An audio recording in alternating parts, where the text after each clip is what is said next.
Good afternoon, marketers. I am Abel Tan from Group 1, and the topic that we are going to discuss is about the international channel distribution. So what is distribution channel? It's the network of individuals and organizations involved in getting a product or services from the producers to the consumer. Distribution channels are also known as marketing channel.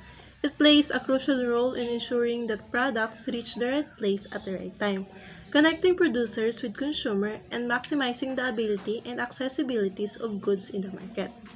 So pag sinabi nating channel of distribution, it's like a long chain of people and organizations na kung saan nakakatulong ito to move goods from one place to another. From manufacturers to retailers, wholesalers, distributors, and finally the customer. Every link in the chain is important for ensuring that product reach their intended destinations efficiently. Like for example, bumili ka ng bagong cellphone, hindi lang siya biglang lilitaw or susulpot na lang sa kamay mo. Maraming tao yung magiging involved dito gaya nga ng distributor, wholesalers, retailer, at syempre sa tindahan kung saan mo ito binili.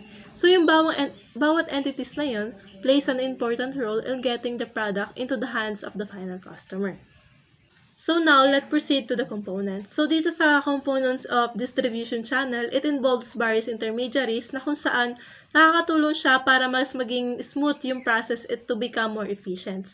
So yung una is producer. Producers combines labor and capital to create goods and services for consumers. So, yung producer, isa siya sa pinakamalagang components when it comes to business.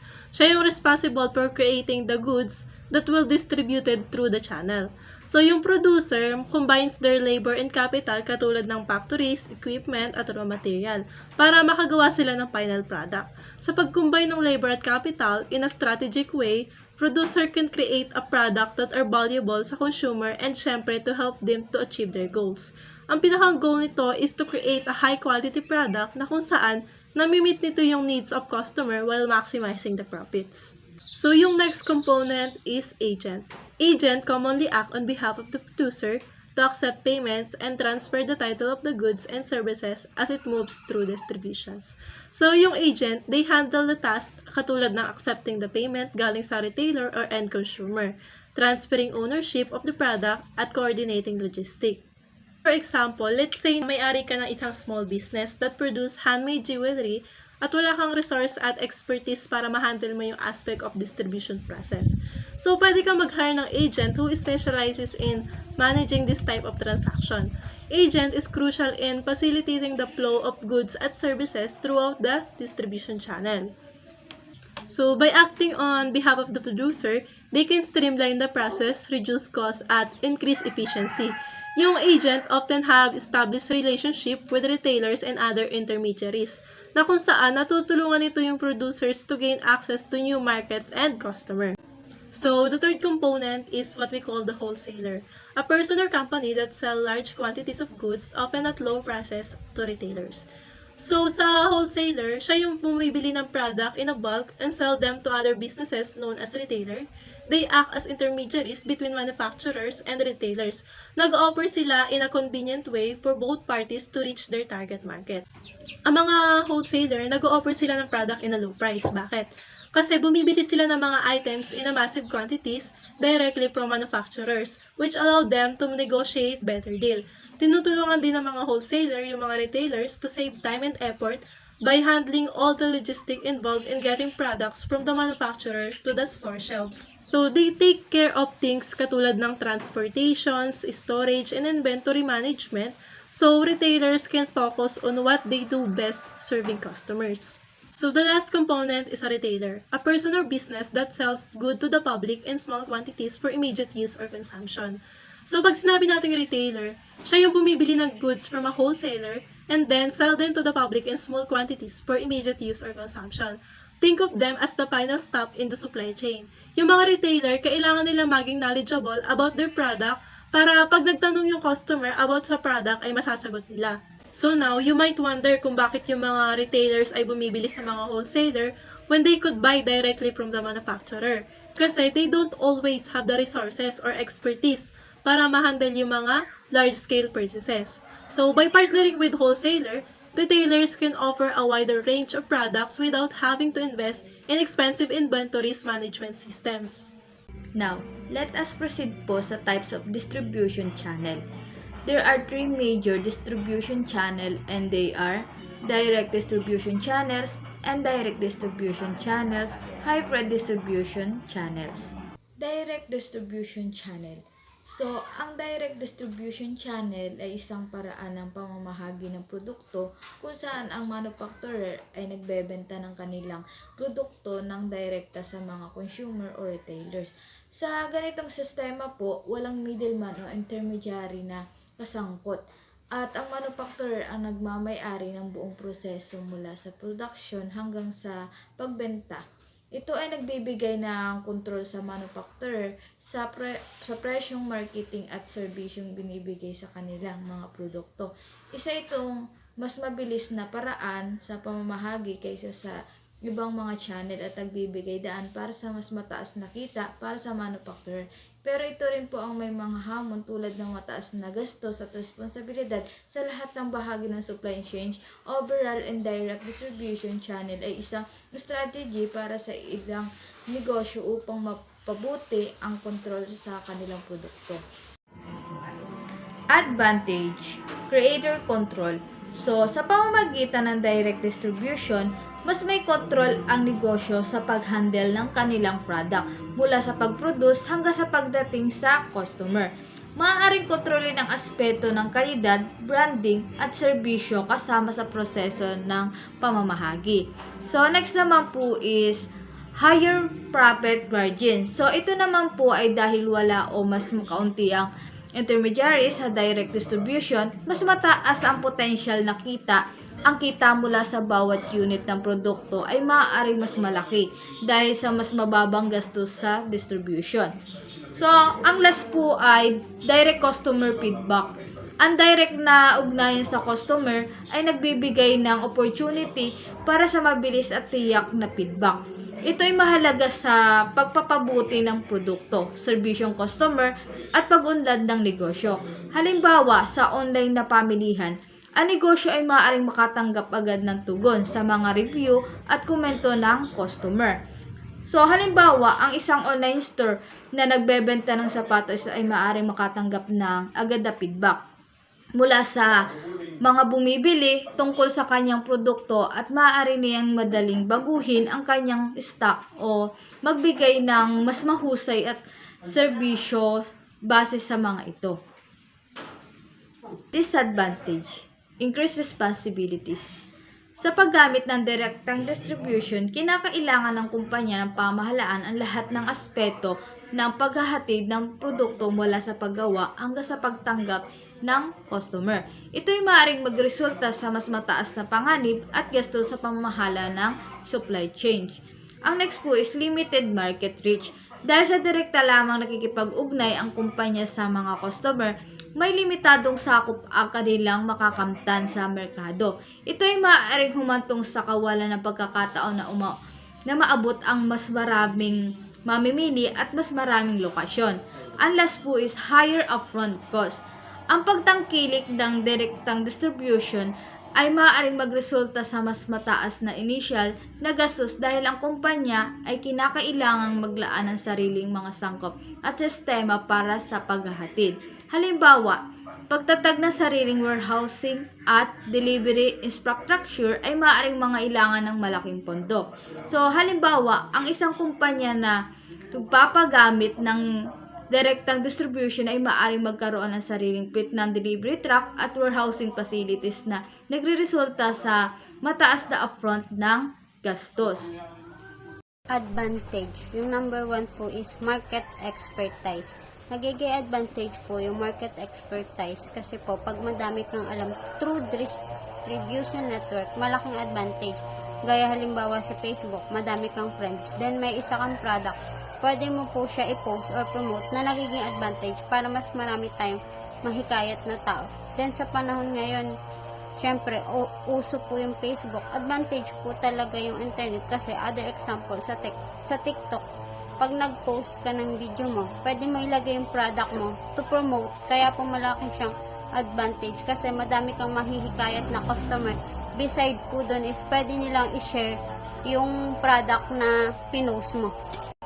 Number 2 po is expanded market reach. Doon naman po sa expanded market reach, nagiging advantage naman siya dahil halimbawa magpo-post ka ng product. Syempre, madaming makakakita na customer or magko-comment na friends mo sa Facebook. Nagiging advantage siya kasi anytime pwede mo replyan kahit lahat ng interested sa product na na-post mo. Kumbaga is anytime pwede kang makipag-communicate sa kanila through messenger or email. Yung sa 3 naman po is cost efficiency. Nagiging advantage naman po yung cost efficiency kasi di ba nga indirect, kumbaga less gastos na sa pamasahe or gasolina. Pag magde-delivered ka naman, pwede ng COD. So, malaki siyang advantage kasi malaking less cost kasi through delivery na siya ipapadala. Also, less pagod na. Una naman po sa disadvantages yung reduce control. Nagiging disadvantage naman yung reduce control kasi halimbawa, yun nga, magkakaroon ka ng business partner. So, if yung business partner mo is may ibang plan based on pricing like that, so, yun nga, magiging magulo yung plan ng producer kasi nga, iba yung plan ng business partner mo o yung magiging promoter mo doon sa product mo. Kasi 'di ba may mga nagpo-promote na nag-a-add sila para may additional profit. So magiging magulo po siya lalo na kung fix siya lahat about your plan. Halimbawa yung sa price fix na yun tapos babaguhin ng promoter mo. Parang sa iba is ang pangit tingnan na ganun. Kaya magiging magulo pag iba yung plan ng promoter mo. Number 2 naman po is sa disadvantage is yung rapid sharing. Nagiging disadvantage siya kasi halimbawa pagka business partner ka. So instead na sa'yo lang yung magiging profit, kailangan mo i-share yung profit. Nakikitain mo, is need mo i-share sa ka-business partner mo kung anong napag-usapan nyo. Disadvantage nga yung profit na dapat para sa'yo na lahat is need mo pa i-share. Kumbaga kahit anong laki ng magiging profit mo kung may ka-business partner ka na, malaki pa din yung mababawas. Kung baga is hindi mo ganun kadali makukuha yung naging gastos mo kasi may ka-share ka.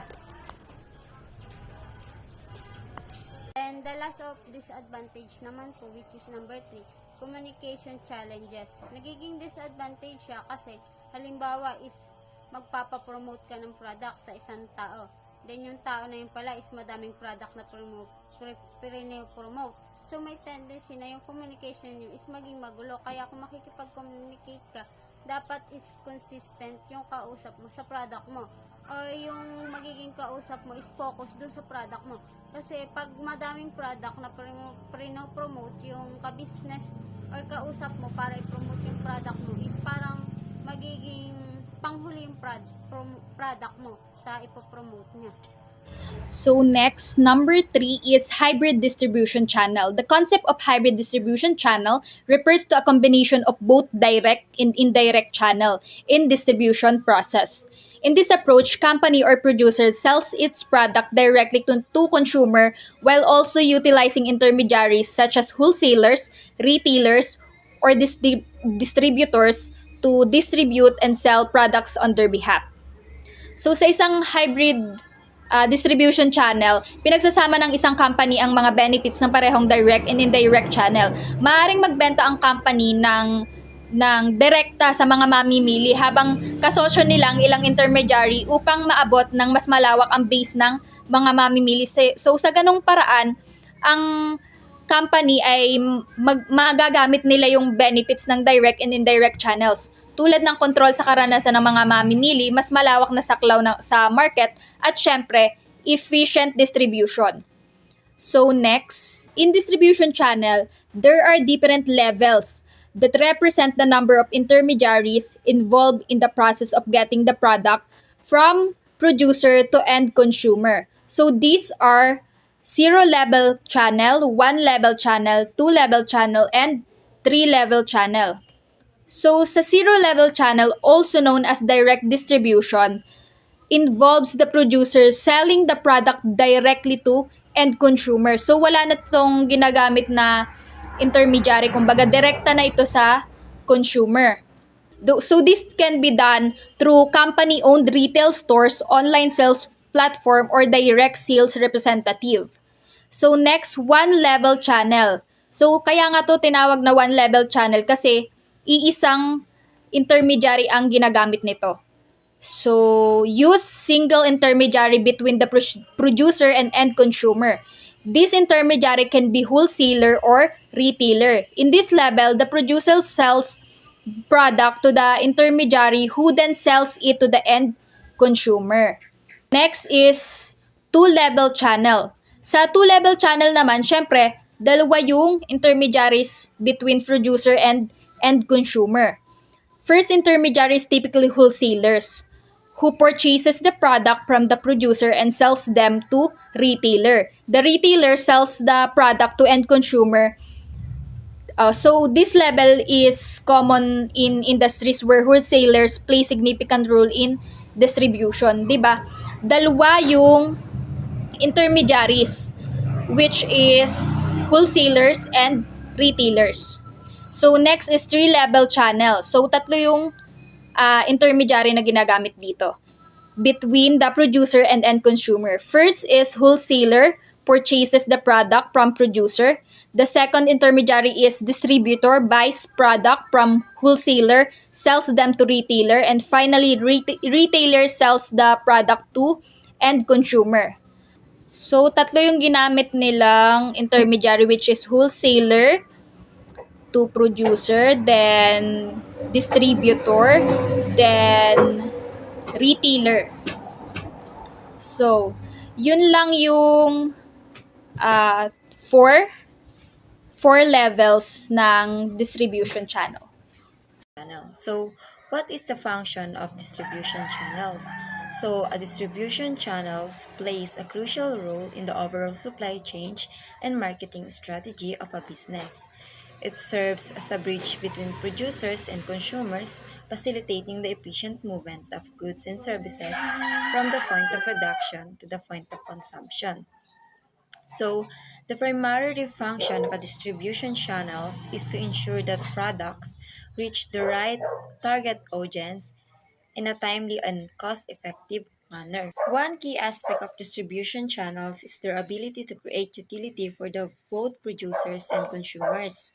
Producers can benefit from the channel's ability to reduce the complexity of reaching a widespread customer base, allowing them to focus on their core competences of a product and innovation.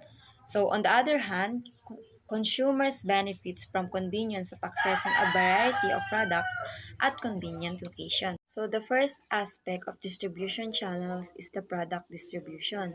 So, when we say product distribution, it's a vital element of marketing involving the efficient movement of goods from manufacturers to consumers through various channels. So, the selection of appropriate distribution channels, logistic, and transformation are crucial for reaching a wide audience and optimizing customer satisfaction.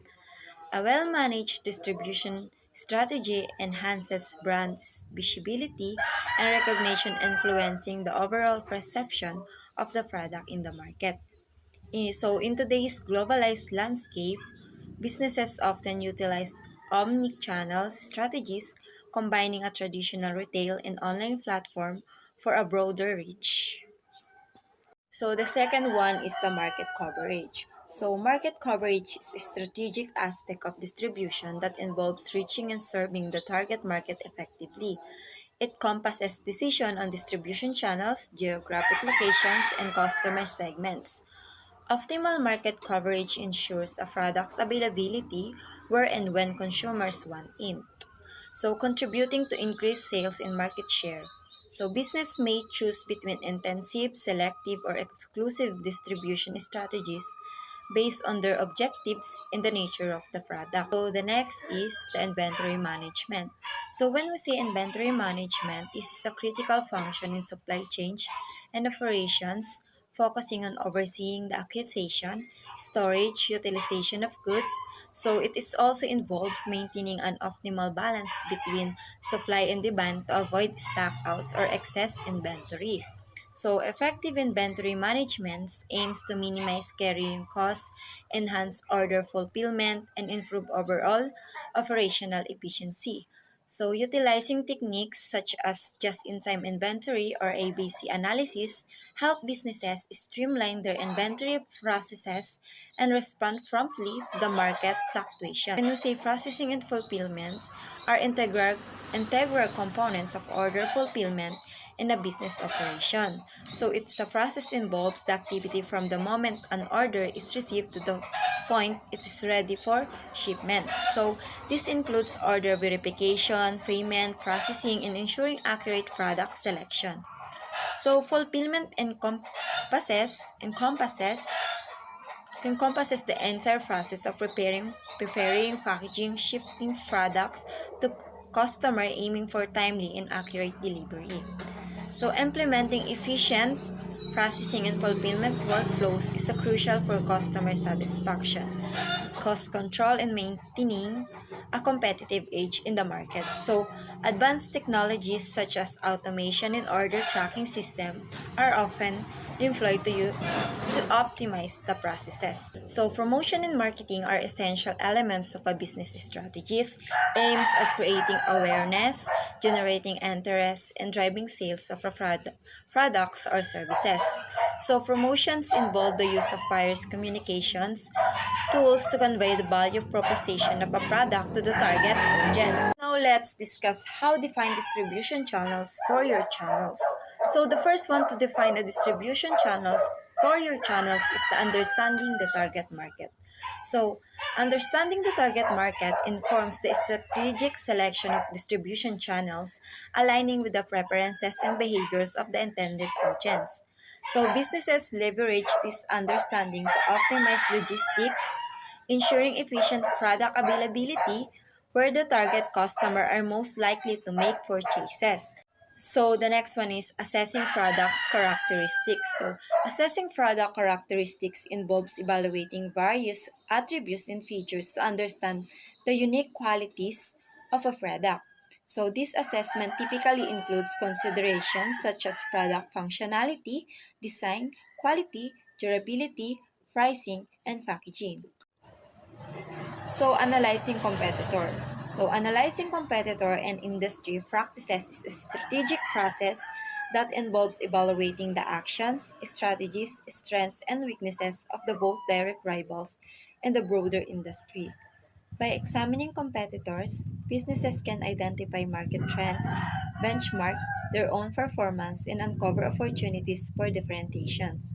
So, analyzing industry practices provides insights into prevailing norms, consumer expectations, and potential areas for innovations. So, this information guides decision making in areas such as product development, pricing strategies, marketing tactics, and overall business positioning. So regular and analysis of competitors and industry practices is essential for businesses to stay competitive and adapt to changing market dynamics. Channel option. Sa hakbang nito, masusuri mo ang mga salik gaya ng iyong target na merkado, mga katangian ng produkto at pagsusuri sa industriya upang matukoy ang pinakaangkop ng mga channel ng pamamahagi para sa iyong produkto. Ang channel ng mga pamamahagi ay mga landas kung saan naaabot ng iyong product ang end consumer. Halimbawa, ipagpalagay na natin nakalungsad ka ng bagong linya ng mga premium na product ng pangangalaga sa balat ng mga target ng mga consumer na may kamalayaan sa kalusugan. Kasama ang inyong target na market ang mga individual na may edad na 25 hanggang 50 na inuuna ang natural na organic na sangkap pagtapos magsagawa ng pananaliksik sa merkado. Matukoy mo ang dalawang potential na option sa distribution channel. Evaluate channel pattern. Ang pagsusuri sa mga negosyo sa channel ay kinabibilangan ng pagtatasa ng mga potential na tagapaggamit o mga collaborator upang matukoy ang kanilang pagiging angkop para sa inyong negosyo. Tinitiyak ng prosesong ito ang mga napiling pattern na naaayon sa iyong mga layunin at maaaring epektibong ipamahagi o ipromote ang iyong product o serbisyo. Halimbawa, saang kumpanyang ng software, ang pagpili ng posisyon sa channel ay maaaring kasamang pagtatasa sa iba't ibang reseller batay sa kanilang naaabot sa merkado, base ng consumer, at dalubhasaan na maaari mong suriin ang kanilang track record pagbebenta ng mga tulad ng produkto ng software, ang kanilang pag-unawa sa iyong target na madla at ang kanilang kakayahang magbigay ng technical na support sa pamamagitan ng maingat na pagpili ng mga kasosyo na naayon sa mga layunin sa negosyo. Pinatataas mo ang posibilidad na matagumpay na pakikipagtulungan at pagpasok sa merkado. Develop channel strategy. Ang pagbuo ng mga diskarte sa channel na nasasangkot, paglikha ng isang plano upang pamahalaan at i-optimize ang iyong mga channel sa pamamagitan ng epektibo kabilang dito ang mga pagpasya kung paano maglaan ng mga mapagkukunan, makipag-ugnayan sa mga kasosyo at pausayin ang pangkalahatang pagganap ng channel. Halimbawa, kung isa kang manufacturer at pausayin ang pangkalahatang pagpanggap ng channel. Halimbawa, kung isa kang manufacturer consumer electronics, ang iyong discarding channel ay maaaring may kasamang pinaghalo online at offline na pamamahagi at maaari mong i-optimize ang mga online na channel sa pamamagitan ng mga discarding pakipagsosyo sa mga platform o e-commerce at tinitiyak ang pagiging madaling paggamit sa online. Kasabay nito, para sa mga offline na channel, maaari kang magtatag ng mga ugnayan sa mga retail pattern na nagbibigay sa kanila ng mga pagsasanay at suporta sa mga marketing upang mapahusay ang in-store na visibility.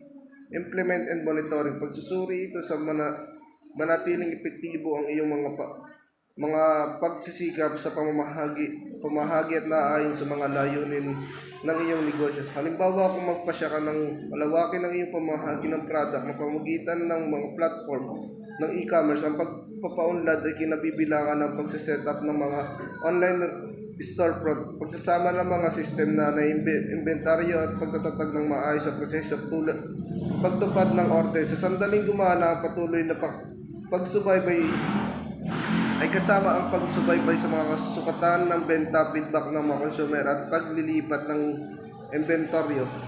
Nagbibigay daan ang iyong mga regarding na pagsusuri na tukuyin ang mga anumang issue, iakma ang mga diskarte kung kinakailangan at paggamit ng mga matagumpay na aspeto ng iyong mga channel sa pamamahagi. What are the factors influencing distribution channel decision? Multi-factor play hug role in influencing the decision regarding the right distribution channel and businesses. Ang pagpili ng pinakaangkop na channel ay pamahagi ng negosyo na nagsasangkot ng isang komplikadong interplay ng ilang mga kadahilanan. Una, ang mga katangiang produkto tulad ng pagkasira o pagiging komplikado nito ay gumagabay sa pagpili sa pagitan ng direkta o hindi direkta ng mga channel. Pangalawa, ang unawa sa kagustuhan kapag ugali ng mga target merkado, nagsusigurado ng mga napiling channel ay nakaayon ng walang putol sa mga inaasahan ng consumer. Panghuli, ang mga pagsasalang-alang tulad ng kompetisyon sa industriya ng mga komplikasyon sa gastos at mga paggamit ng mapagkukunan na higit na humuhubog mga desisyon upang lumikha ng isang mabisa at mahusay na network sa ng pamahagi na naaayon sa mga partikular na pangangailangan ng negosyo. Here are the key factors influencing distribution channel. 1. Product characteristic. 2. Target market and consumer reference. 3. Competition and industry practices. Cause and effects. Efficient resources and capabilities.